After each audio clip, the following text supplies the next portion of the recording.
Hello नमस्कार मेरे नन्हे मुन्ने रसगुल्लो, कैसे हो? बहुत ही अच्छे होंगे। 10th क्लास साइंस की अपन बात करते हैं दोस्तों। चैप्टर चल रहा था 10वां, और उस चैप्टर में अपन ने जो लास्ट जो क्लास थी, जो 9वीं क्लास थी, लास्ट 9 क्लास अपन कर चुके हैं। उसमें अपन ने उदाहरण सीखे थे, उदाहरण अपन ने किए थे। आज की जो अपनी क्लास है उसमें अपन अभ्यास प्रश्न करने वाले हैं दोस्तों। जो अपना न्यूमेरिक पोर्शन था वो चल रहा है, अभ्यास प्रश्न अपन करेंगे दोस्तों। तो चलो स्टार्ट करते हैं। अपन अपनी जो क्लास है वो लिख देते हैं अपन यहाँ पे, फिर शुरू करते हैं। बहुत ही प्यारी और अच्छी क्लास होगी अपनी। क्लास 10th साइंस की बात कर रहे हैं। चैप्टर अपना 10वां पढ़ रहे हैं, और भाग इसका दोस्तों आज 10वां रहने वाला है। और आज की इस क्लास में अपन अभ्यास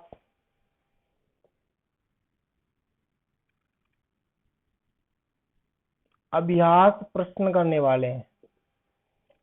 क्या करने वाले हैं? अभ्यास प्रश्न। पहला जो प्रश्न है वो क्या है, देखो फर्स्ट क्वेश्चन क्या है। निम्न में से कौन सा पदार्थ लेंस बनाने के लिए प्रयुक्त नहीं किया जा सकता है? लेंस बनाने के लिए कौन सा पदार्थ प्रयुक्त नहीं कर सकते हैं? ऑप्शन दे रखे हैं, जल, कांच, प्लास्टिक, मिट्टी। तो दोस्तों मिट्टी अपन उसमें यूज नहीं कर सकते। देखो जल भी एक लेंस की तरह कार्य कर सकता है, कांच ऑलरेडी होता है, प्लास्टिक प्लास्टिक भी ट्रांसपेरेंट प्लास्टिक आती है जिसको अपन एक प्रकार से कांच ही बोलते हैं, उसका भी अपन उपयोग कर सकते हैं। लेकिन मिट्टी ट्रांसपेरेंट नहीं हो सकती, मिट्टी के आर पार नहीं देख सकते, मिट्टी पारदर्शी नहीं हो सकती है। ठीक है, तो मिट्टी इसमें ऑप्शन होगा। दूसरा क्वेश्चन है, किसी बिंब का अवतल दर्पण द्वारा बना प्रतिबिंब आभासी, सीधा तथा बिंब से बड़ा पाया गया वस्तु की स्थिति कहाँ होनी चाहिए? दोस्तों मैंने आपको बहुत अच्छी तरीके से समझाया था। जब अवतल दर्पण अपन पढ़े थे तो अनंत पर वस्तु थी, फोकस पर बना था, वो भी उल्टा ही था। उसके बाद में सी और अनंत के बीच में आया, वो भी उल्टा ही था। यानी कि एफ तक उल्टा ही उल्टा बनता है। एफ और ध्रुव यानी फोकस बिंदु और ध्रुव के मध्य यदि वस्तु होती है तो उसका प्रतिबिंब आभासी बनता है, सीधा बनता है, वस्तु से बड़ा बनता है।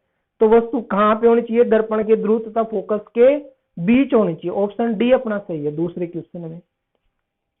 क्वेश्चन नंबर 3, किसी बिंब का वास्तविक तथा समान साइज, समान आकार का प्रतिबिंब प्राप्त करने के लिए बिंब को उत्तल लेंस के सामने कहां रखें?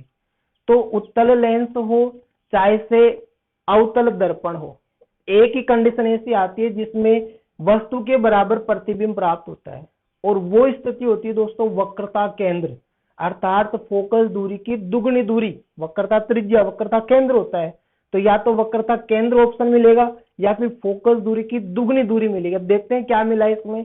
लेंस के मुख्य फोकस पर नहीं भैया, फोकस पर होगी तो अनंत पर बनता है।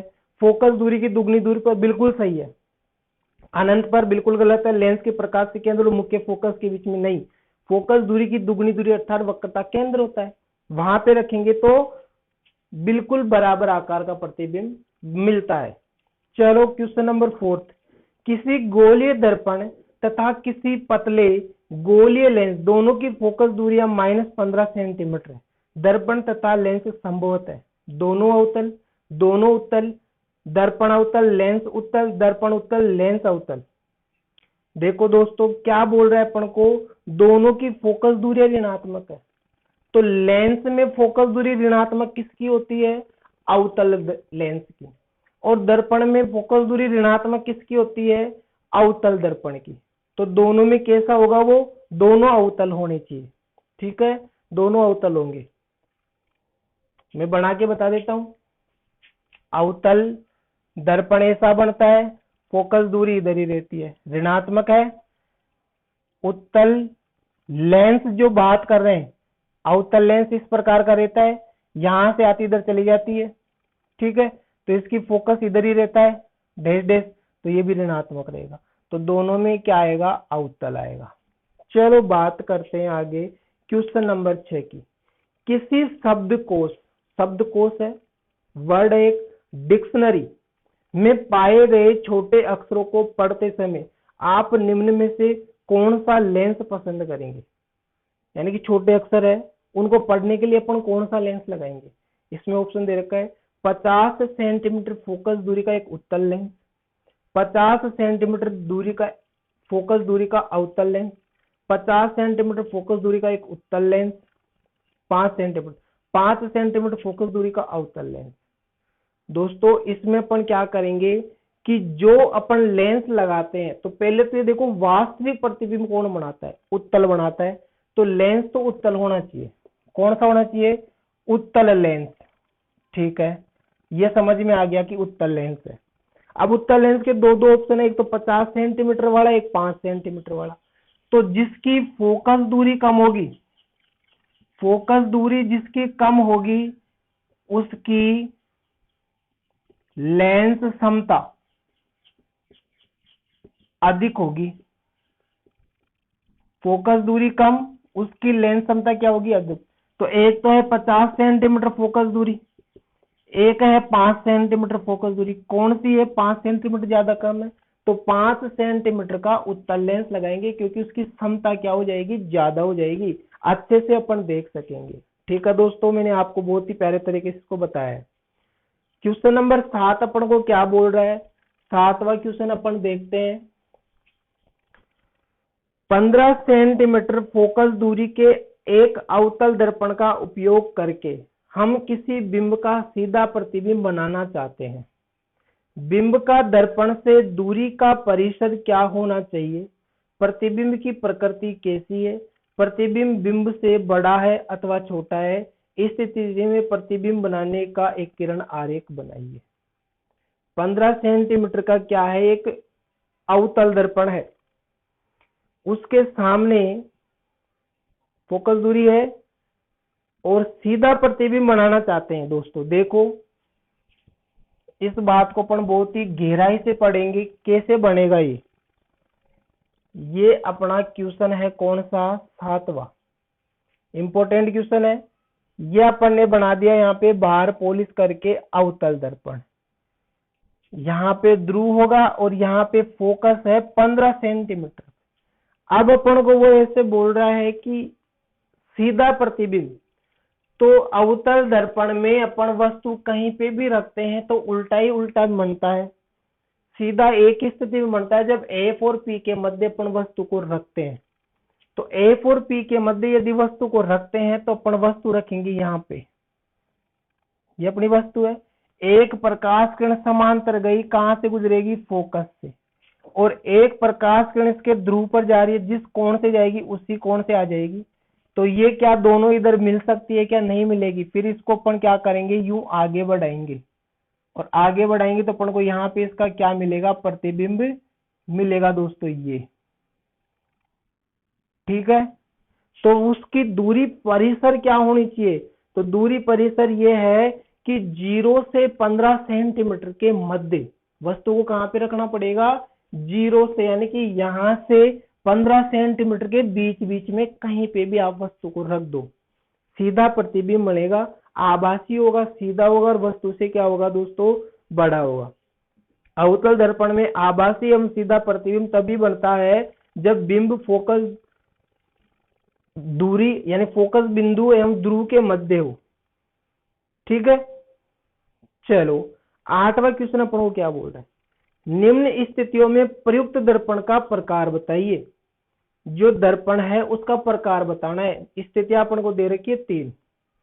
किसी कार का अग्र प्रतीप यानी कि जो हेडलाइट होती है उसमें कौन सा दर्पण होता है। किसी वाहन का पार्श्व पश्च दृश्य दर्पण यानी कि जो साइड मिरर आता है, साइड ग्लास आता है, उसमें।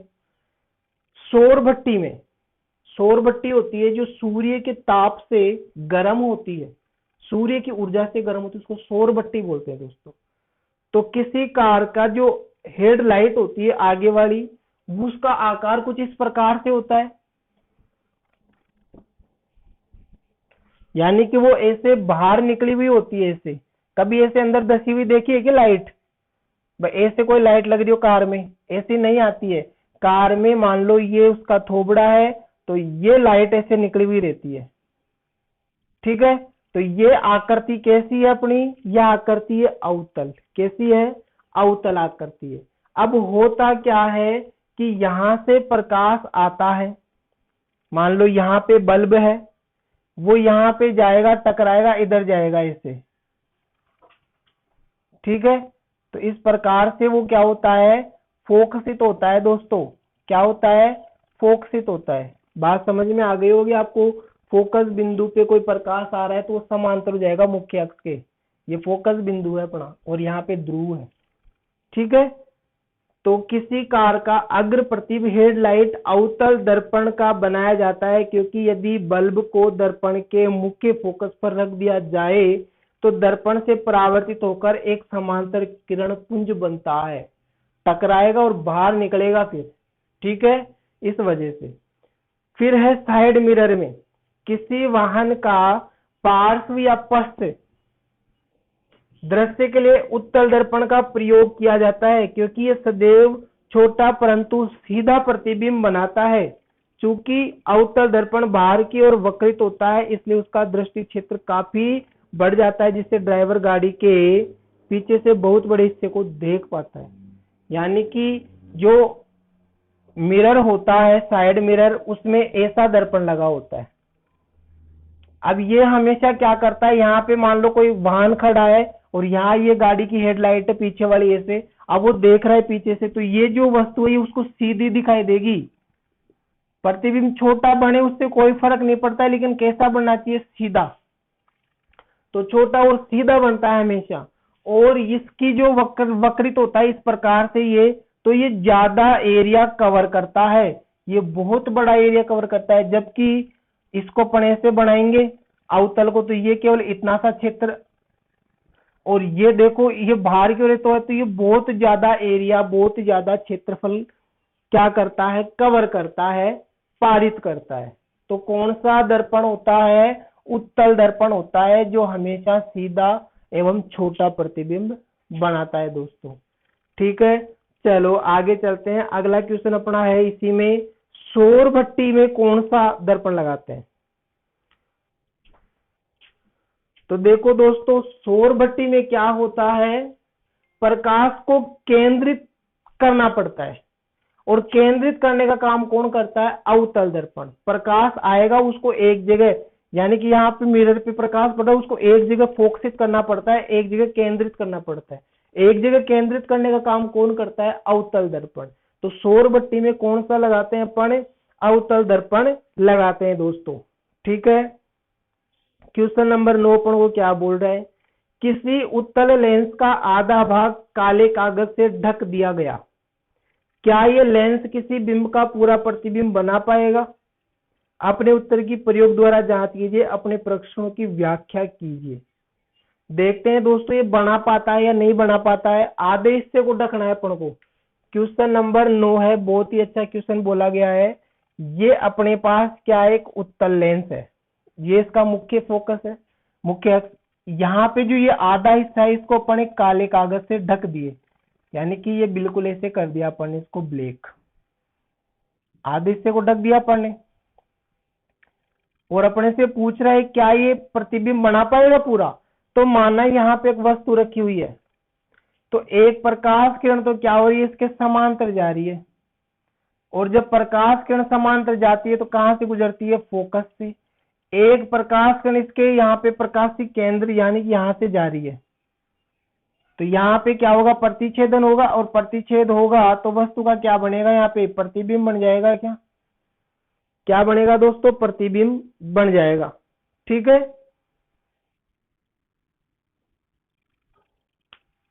तो इससे क्या समझ में आ रहा है कि बिल्कुल वो एक, जब उसका आधा हिस्सा अपन ढक देते हैं तो भी वो वस्तु का क्या करता है, पूरा प्रतिबिंब, स्पष्ट प्रतिबिंब बना देता है। और वो प्रतिबिंब कैसा होता है, उल्टा होता है दोस्तों। मैंने आपको समझा दिया है क्वेश्चन नंबर 2, ठीक है। बहुत ही अच्छे तरीके से अपन ने इसका आंसर निकाल लिया है। क्वेश्चन नंबर 9 अपन ने कर लिया है। चलो अपन बात करते हैं अपन क्वेश्चन नंबर 10 की।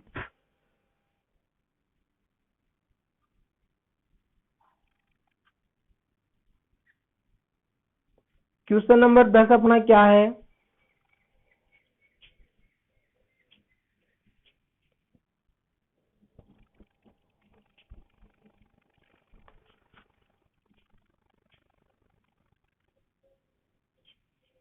पांच सेंटीमीटर लंबा कोई बिंब 10 सेंटीमीटर फोकस दूरी के अभिसारी लेंस से 25 सेंटीमीटर दूरी पर रखा गया। पहली बात तो यह अभिसारी लेंस होता है उत्तल लेंस।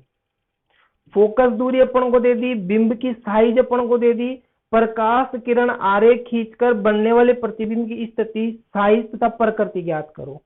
चलो भैया क्वेश्चन नंबर 10 अपन को इसमें डायग्राम भी बनाना है। तो पहले तो ये बनाया अपन ने अवतल लेंस, ये मुख्य अक्ष, फोकस दूरी कितनी है 10 सेंटीमीटर, ये प्रकाश की केंद्र है, यहां से 10 सेंटीमीटर पर ये एफ है, और यहां से 25 सेंटीमीटर पे क्या है, एक वस्तु है अपनी, ये वस्तु है मान लिया, यहां से लेके यहां तक की दूरी कितनी है 25 सेंटीमीटर, और इधर 10 पे ये होगा तो इधर 10 पे फिर से फोकस होगा, तो ये दूरी कितनी है 10 सेंटीमीटर। ठीक है, तो अपन को क्या करना है, देखो 10 ये है तो 10 दूना 20, 20 पे क्या होगा सी होगा इसका F1 C1, ये F2 और इधर C2 आ जाएगा किस पे 20 पे, क्योंकि 10 का दुगुना 20 होता है और 20 से भी आगे 5 पे है ये। प्रकाश किरण चली एक समांतर, कहां से गुजरेगी दोस्तों, फोकस से गुजरेगी। एक प्रकाश किरण इसके प्रकाशिक केंद्र पे जा रही है, ये दोनों यहां से प्रतिच्छेद करेगी और वस्तु का प्रतिबिंब इससे पहले मिल जाएगा अपन को, सी से पहले अपन को वस्तु का प्रतिबिंब मिल गया, तो अपन को यहां से लेके यहां तक की जो दूरी है ये अपन को ज्ञात करनी है। ठीक है दोस्तों, ये दूरी अपन को क्या करनी है, ज्ञात करनी है, तो अपन सूत्र लगाएंगे। तो अपना लेंस कौन सा है, उत्तल लेंस। कौन सा लेंस है, उत्तल लेंस।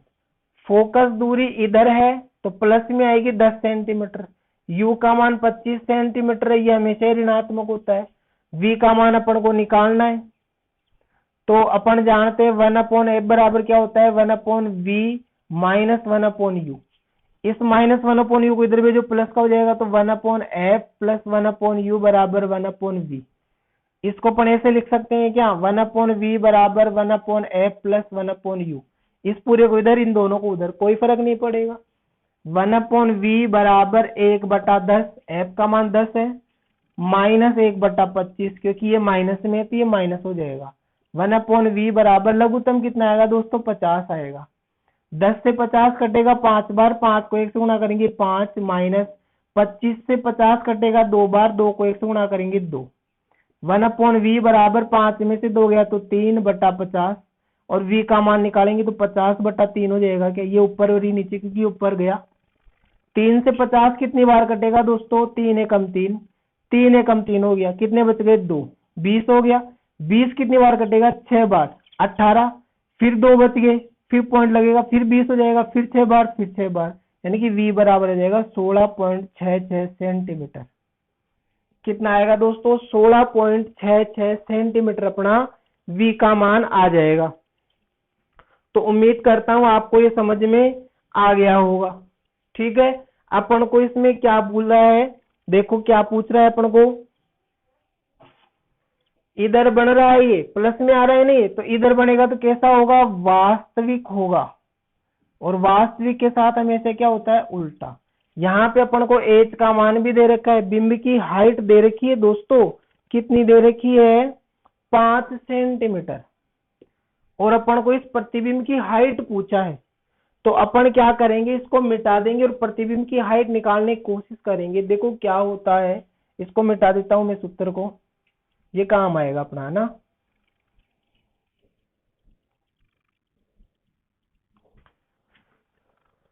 देखो 50/3 था ना, ये 50/3 रहने दो इसको। m बराबर क्या होता है, h' होता है, और m बराबर v/u भी होता है, ये माइनस में चलेगा, तो इसको अपन ऐसे लिख देंगे, माइनस का h' बराबर v/u। लिख सकते हैं क्या दोस्तों, बिल्कुल लिख सकते हैं अपन, नहीं लिख सकते क्या, लिख सकते हैं दोस्तों, लिख सकते हैं। ठीक है, चलो यहाँ पे ये दोनों माइनस में है, कोई फर्क नहीं पड़ेगा, माइनस का h' बटा इसका मान 5 है, v का मान अपना कितना आ गया 50/3, और u का मान कितना है अपना 25, यहाँ पे माइनस है। ठीक है, ये माइनस में रहेगा क्योंकि उल्टा बन रहा है, और ये दोनों, ये प्लस में है ये माइनस में है। अपन को क्या करना है, इसको वज्र गुणा करना है, तो एच डेस बराबर 50/3, ये नीचे आ गया, गुणा 25, और ये 5 इधर चला जाएगा। 5 से ये 25 कटा 5 बार, और 5 से ये 50 कटा 10 बार। एच डेस बराबर 10/3, तो एच डेस बराबर 3 का भाग 10 में देंगे तो 3 बार जाएगा, फिर 1 बच जाएगा, 0.0 जाएगा, 3.3 सेंटीमीटर। अर्थात उसकी हाइट कितनी आएगी दोस्तों, 3.3। कितनी आएगी, 3.3 आएगी अपनी। समझ में आ गई होगी आपको। ठीक है, उम्मीद करता हूं आपको बहुत ही प्यारे तरीके से ये जो सिस्टम है अपना वो समझ में आ गया होगा। ठीक है, तो ये माइनस में आई क्योंकि उल्टा प्रतिबिंब अपना बन रहा है। कैसा बन रहा है, उल्टा, तो 3.33 भाग देते जाओ। बहुत ही प्यारे तरीके से अपन ने इस क्वेश्चन को किया है। उल्टा वास्तविक प्रतिबिंब और 3.3 अर्थात वस्तु थी 5 सेंटीमीटर की, प्रतिबिंब बन रहा है 3.3 अर्थात छोटा होगा। क्या होगा दोस्तों, छोटा होगा। मिलेंगे अगली क्लास में इससे आगे के क्वेश्चन, 11वें क्वेश्चन से, मतलब 10 के बाद जितने बच गए वो अगली क्लास में करेंगे। जय हिंद, जय भारत, पढ़ते रहो, आगे बढ़ते रहो, और बहुत ही अच्छे तरीके से आप जुड़े रहो चैनल से।